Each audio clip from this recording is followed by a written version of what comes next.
What if our prayer time, this is simple. Our Father, reveal who you are. And what if we just meditated on him and who he is and some of the scriptures that we like and we just focus on him, and your mind will race all over the place and all the rest of it. But as you just sit there and focus on him, reveal yourself to me. Reveal yourself to me. The more you focus on him, then all of a sudden, as you do that, Jesus said there would be a progression, that all of a sudden your focus would shift from you to him. And then, Jesus said, then we can address our needs. In fact, Jesus taught the disciples at another time. He taught them, remember he cursed a fig tree, and they're like, whoa, how'd you do that? One morning they walk in and didn't have figs, and it wasn't even season for figs, and Jesus was having an off day or something. I don't know. He's like, fig tree die. And they walked in, and they walked out, and the fig tree was dead, and they're like, whoa. And then they're like, you got to teach us how to do that. And so Jesus is like, okay. And this is what he said, Mark 11. He said, have faith in God. Okay? It didn't say have faith in your answers or in your prayers. He said, have faith in God. Again, he said, reveal who you are. And then he says, have faith in God. Jesus answered, faith in God, period. Then he says this. He says, truly I tell you, if anyone says to this mountain, go throw yourself into the sea, and does not doubt in their heart, but believes that what they say will happen, it will be done for them. Okay, so let's break it down. This is how Jesus is teaching us how to pray. He's saying, our Father, reveal yourself to me. And then as I wait and he begins to reveal himself to you, I'm going to sense the shift of my focus from me to him. And as I shift my focus from me to him, my faith is going to grow. And then I'm going to be able to place my faith in God. And once my faith grows and I have faith in God, then I can turn to my problems and my list, and in my own voice and in my own authority, I can say, problem, mountain, move.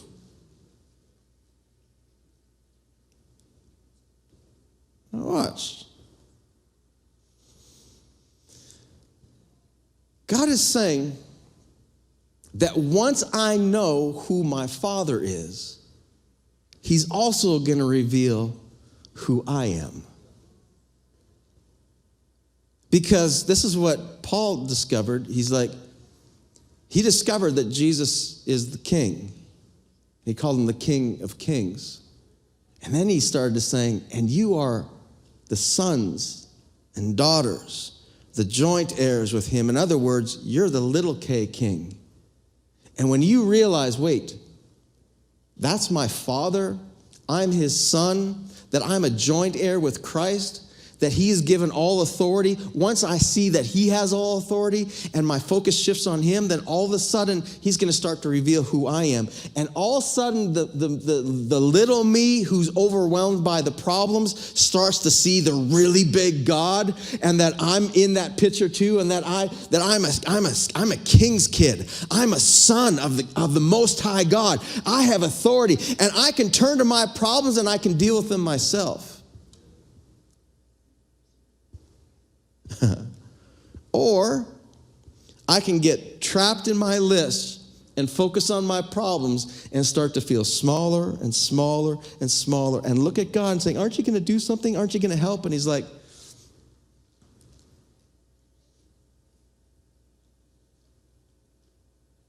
would you just connect with me?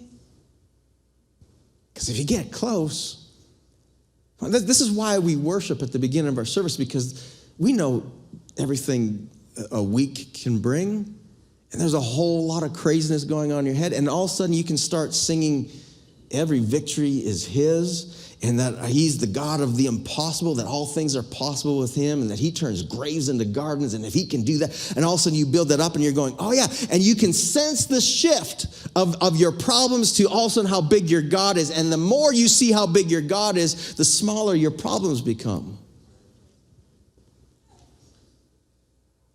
And then Jesus says this in the Lord's Prayer. He says, our Father in heaven, reveal yourself to me.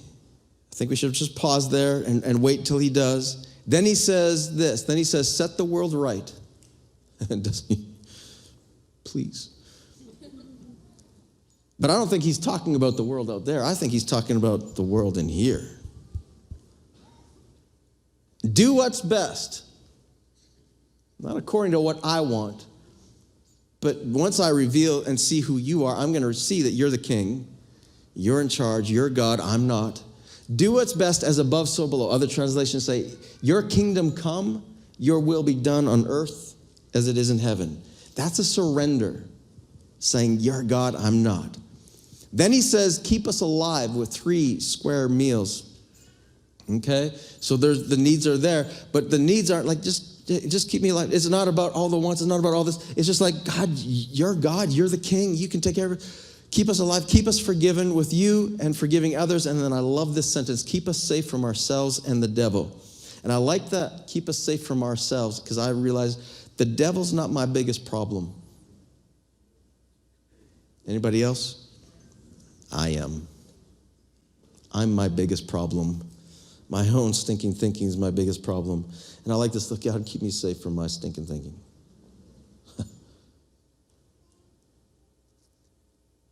How? Reveal who you are. And then I can say, you're in charge. You can do anything you want, exclamation mark. You're ablaze in beauty. Yes, yes, yes. And you can see in this progression, in this short, simple prayer, reveal who you are, that all of a sudden, once he sees who God is, once you see who God is, you're in charge. Yes. You care about all of the things? Yes. You can do anything you want. You're the God of the possible. You're the God of who can turn the impossible into possible, who can turn graves into gardens and seas into highways. God, you can do all of that. You're in charge. You're ablaze with beauty. You're amazing. And once I do that, then I'm screaming, yes, yes, yes. Not at my problems. No, no, no. Yes, yes, yes. And the word yes, yes, yes is simply, the religious word for that is amen. Amen just simply means, yes, do it. That's what amen means. But we get so ritual and close at the end of your prayers if you want to skip all the ritual stuff. Just say at the end of it is, reveal who you are. And then once you start to see, have faith in God. And it's like, yes, yes, yes. And then turn to your problems. Like, get lost. I'm a king's kid. You can leave me alone.